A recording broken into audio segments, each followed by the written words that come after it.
Hello students, welcome to my YouTube channel. So guys, आज हम integration का next sum करेंगे 1/1 plus cot x. Okay, so जो cot x है उसको हम किस फॉर्म में लिखते हैं जिससे हमारा इजी हो जाए। देखो, हम tan x को क्या लिखते हैं? tan x को sin x over cos x यही लिखते हैं। और जो cot x होता है, ठीक है, जो cot x होता है वो tan x का उल्टा होता है, तो cos x over sin x हो गया ये। इससे हमारा क्या हो जाएगा? cot x का सम इजी हो जाएगा। ठीक है, जब हम इसे cos x और sin x की फॉर्म में ले लेंगे। ठीक है, तो हमने इसको कैसे सॉल्व करना है ये देखो। इंटीग्रेशन किया, ओके, 1 ये ऊपर एज इट इज, नीचे 1 प्लस, अब cot x की जगह हमने क्या लिखना है? cos x over sin x। Clear हो गया? ओके, अब ये जो sin x है इसके साथ मल्टीप्लाई हो जाएगा, ऐसा बन गया। क्लियर?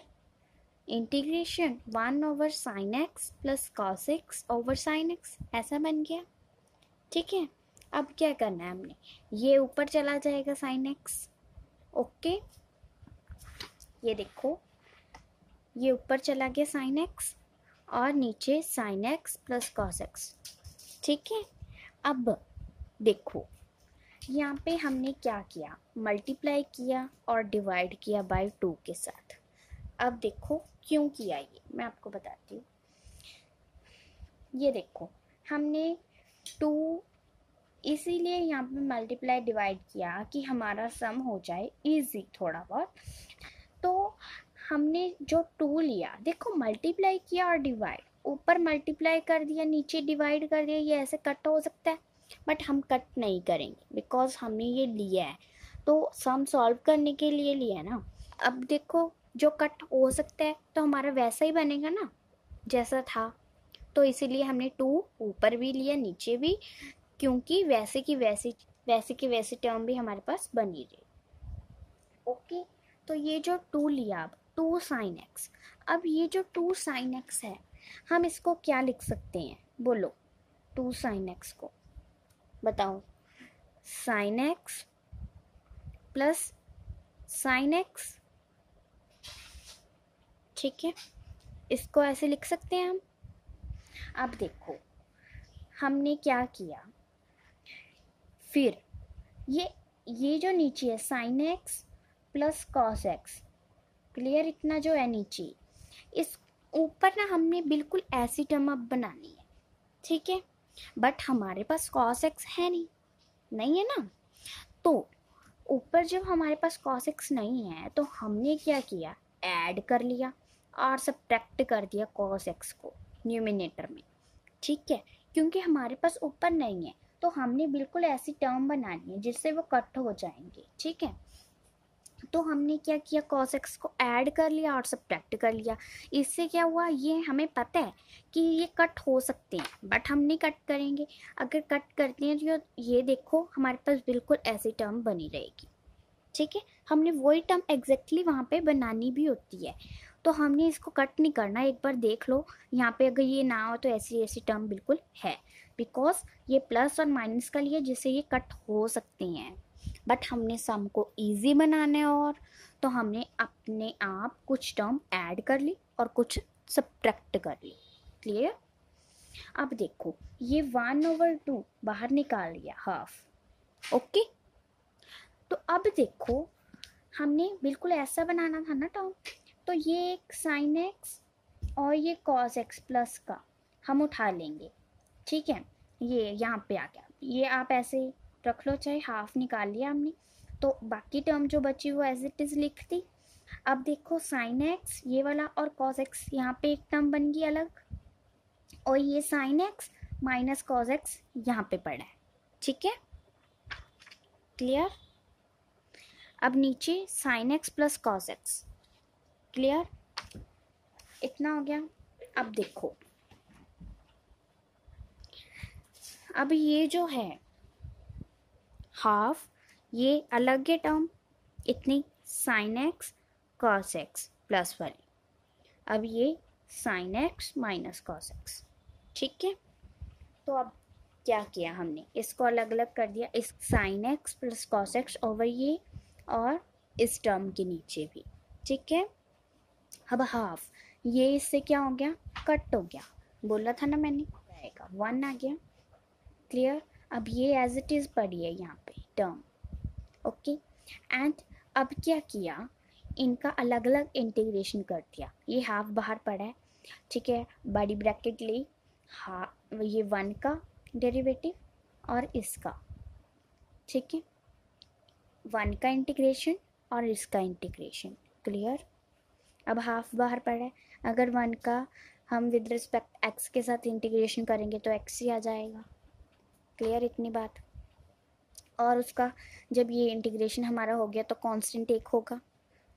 ठीक है, तो ये भी एक टर्म है इंटीग्रेशन की, तो यानी कि ये C1 होगा, कांस्टेंट 1। ओके, अब इसको I1 ले लेते हैं, यानी कि इंटीग्रेशन 1 जिसको हमने सॉल्व करना है अलग से, फिर इसमें वैल्यू पुट कर देंगे इसकी। ठीक है, तो इस इक्वेशन को 1 का नाम दे दिया, तो इंटीग्रेशन 1 को उठाओ, वो टर्म पूरी है।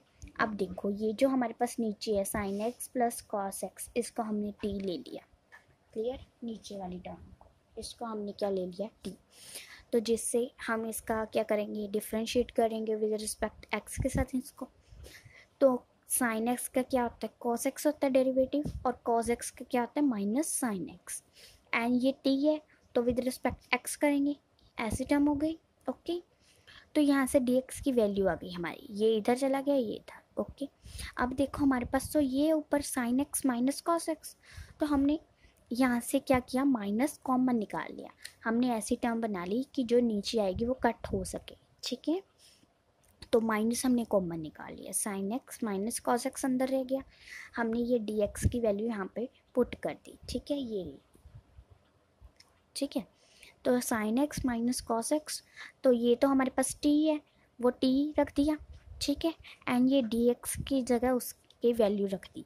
ओके, और ये दोनों क्या हो गए, कट हो गए, ये माइनस हमने बाहर ले लिया, अंदर क्या बचा, यहाँ 1 बच गया, नीचे टी डी टी। क्लियर, अब आपको पता है 1 ओवर टी डी टी, आपने ये किया इंटीग्रेशन, ये देखो हमारे पास क्या होता है, 1 ओवर एक्स डी एक्स का इंटीग्रेशन लॉग एक्स। ठीक है, ये होता है। क्लियर, तो वैसे ही अब ये टी की फॉर्म में है। ठीक है, और डी टी है, तो ये लॉग टी। ओके, अब ये भी सॉल्व हो गया इंटीग्रेशन, पता है आपको कांस्टेंट तो आएगा ही, अब ये कांस्टेंट यहाँ पे C2 आप लिख दो। क्लियर, तो ये क्या है, टी की वैल्यू आप यहाँ पे पुट करोगे, क्योंकि टी को हम ऐसे नहीं छोड़ सकते। ठीक है, तो हमने ये वैल्यू पुट कर दी, माइनस लॉग टी की वैल्यू पुट की और C2, इसको सेकेंड इक्वेशन दी, तो हमने सेकेंड इक्वेशन को पुट करना है 1 में। क्लियर, तो हाफ, ये देखो half x C1। Okay, and minus जो I1 था ना उसकी वैल्यू हमने रखी है, ये I1 है ना, यहाँ पे प्लस है लेकिन हमारा I1 माइनस में आया ना, तो हमने माइनस रख दिया। ठीक है, ये सारी I1 की वैल्यू है। क्लियर, अब इसको हाफ को अंदर मल्टीप्लाई कर लो, हाफ एक्स। ठीक है, इसके साथ भी कर दिया, ये पीछे लिखा है। ठीक है, 1 over 2 into C1 and 1 over 2 into C2, ये सभी टर्म के साथ हाफ मल्टीप्लाई कर दिया। अब x ओवर 2 हाफ, यही बचा। अब इसको देखो C1 C2 ये कॉन्स्टेंट है, इनको इकट्ठा कर दो, ये 2 कॉमन कर दिए नीचे, है ना, तो C1 प्लस C2 हो गया ऊपर। क्लियर, तो अब इसको एक मतलब कांस्टेंट का एक का नाम दे दो, बिकॉज ऐसा अलग सा लग रहा है ना, हमने कांस्टेंट एक इसको लिख दिया C, बाकी टर्म एज इट इज़। तो यहाँ पे लिख दो वेयर जो C है, जो C हमने लिखा है यहाँ पे वो क्या है, C1 प्लस C2 ओवर 2, तो ये हमारा सम सॉल्व हो गया। क्लियर, जैसे हमने tan x को हम करते हैं ना साइन ओवर cos x की फॉर्म में कर लेते हैं, जिससे हमारा इजी हो जाता है सम, तो वैसे ही ना हमने क्या किया, cot x को cos x over sin x के फॉर्म में ले लिया, जिससे हमारा सम इजी हो गया और हमने ये सम सॉल्व कर लिया. ठीक है. So thank you guys for watching my video. Please like my videos and share with your friends and subscribe to my YouTube channel. Bye bye.